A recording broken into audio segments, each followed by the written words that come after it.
This next stuff, man, it is insane. And what was scary to me yesterday was the lack of traction it was getting.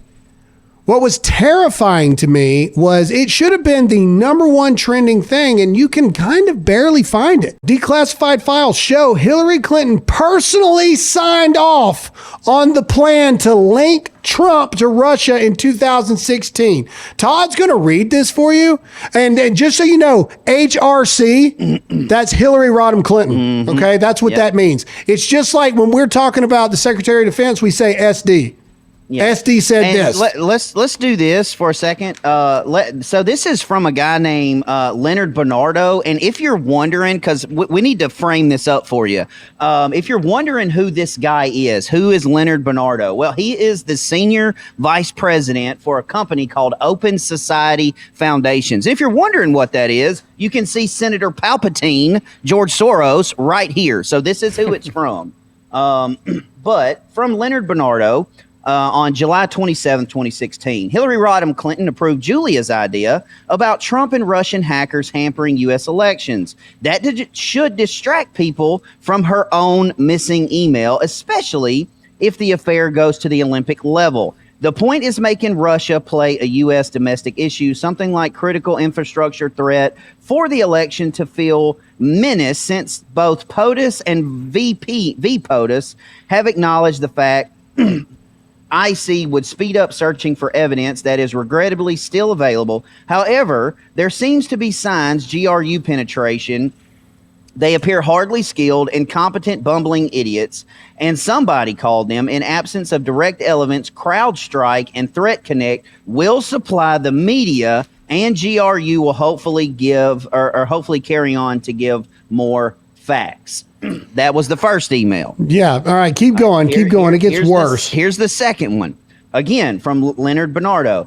Oh, wait. No, this is this is a better photo of that one. Go back. I want to point this out to people. Here you go. The part of all of it right here. Hillary Rodham Clinton approved Julia's idea about Trump and Russian hackers hampering U.S. elections. So right there. Proof from internal emails that Hillary Rodham Clinton was behind this. They also were giving a talking point. Say something like a critical infrastructure threat. All of this was perpetrated, and all of it was a lie. All right, now go to what Mike Ben said next. Right, well, hang on here, because it's missing another email that I think we have to read. Let me get it here. This is way smaller, but I'm sorry, but it's the one on the left here. It says the media analysis on the DNC hacking appears solid. This is an important story because it would be the first time that a state deliberately uses the infiltration and publication of data to interfere in the election. Julie says this will be a long-term affair to demonize Putin and Trump. So later, the FBI will put more oil on the fire. So, I mean, dude, this is as clear as it freaking gets. Yeah, go to Mike Benz's tweet, though. I want to see what he had to say about this. It should be. All right, here we go. Mike Benz says Hillary Clinton is guilty of criminal conspiracy, conspiring with intelligence and White House officials to violate the CIA's charter and Executive Order 12333, explicitly prohibiting the agency from conducting intelligence operations against U.S. citizens within the United States. Hang on, before you play that, Todd, I want you to go back to where the thing's highlighted. I want you to go back to where we were, because Mike Benz had a comment with that as well. Hit the next arrow. There we go. Remember how I explained DHS's trick to get away with censoring the internet was to declare misinformation a cyber threat to, quote, critical infrastructure. And the trick is, quote, everything. It's critical infrastructure, elections, public health, etc. So if you go back to that email now, where it's highlighted, say something like a critical infrastructure threat. Mm-hmm. Those are the key words that you have to go through there. Okay, now let's go to that video and let's play that. And ladies and gentlemen, we're asking you got to hit the like button and share this with people, man, because what's shocking to me is that this isn't the number one thing being talked about all over the country right now. Go to that video you were just about to play. It's just awfully good that someone with the temperament of Donald Trump is not in charge of the law in our country. Yeah, because you'd be in jail. Secretary Clinton.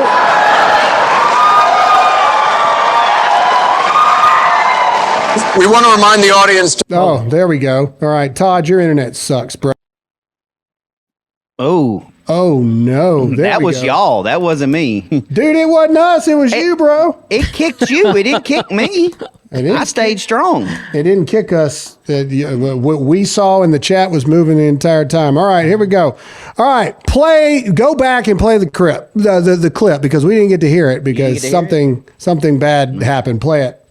It's just awfully good that someone with the temperament of Donald Trump is not in charge of the law in our country. No, I don't want that. Well, that's the you be in jail. I want the flashback Hillary on Trump with Russia. That's the clip I want. I don't want the you'll be in jail one.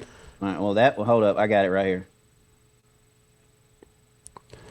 All right, play it. Here we go. The Russian government has engaged in espionage against Americans. There are some tax experts in Silicon Valley who say that maybe what they'll do this next time is to really disrupt the actual election.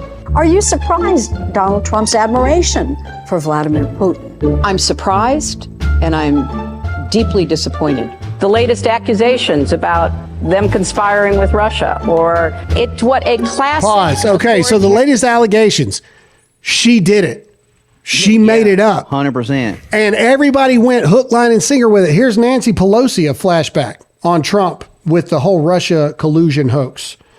All right, that should be, here we go. Let's play this. Watch, this is Nancy Pelosi talking. This week we saw cold, hard evidence of the Trump campaign, indeed the Trump family, eagerly intending to collude possibly with Russia. This week we saw cold, hard. Okay, next. Look, this is what we're trying to say here is give me an image of Hillary. Oh, no, Charlie does it really good right here. We'll go through this really quick. Newly classified documents from the Durham appendix, blah, blah, blah, blah, blah. Okay, what we know. Let's go down. The FBI knew the Russia collusion hoax arose from the Clinton campaign, and then they ignored key intel to cover it up. All right, that's a fact. If you believe this is treason, comment yes or no. It has to be. The Clinton campaign's plan was to use or possibly coordinate with the Obama FBI to accelerate the narrative and leak it to U.S. press outlets. The FBI placed thousands of relevant documents in, quote, burn bags for destructions, but Kash Patel found them in a secret room at the FBI. Hillary Clinton approved of that plan to concoct a Donald Trump colluding with Russia narrative in order to distract the public from her use of a private email server.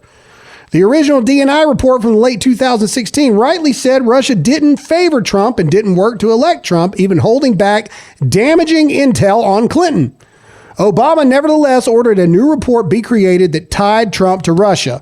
On Obama's direction, Brennan and Clapper manufactured intel and included the Hillary Clinton paid-for Steele dossier in new report despite warnings from CIA analysts it was untrustworthy.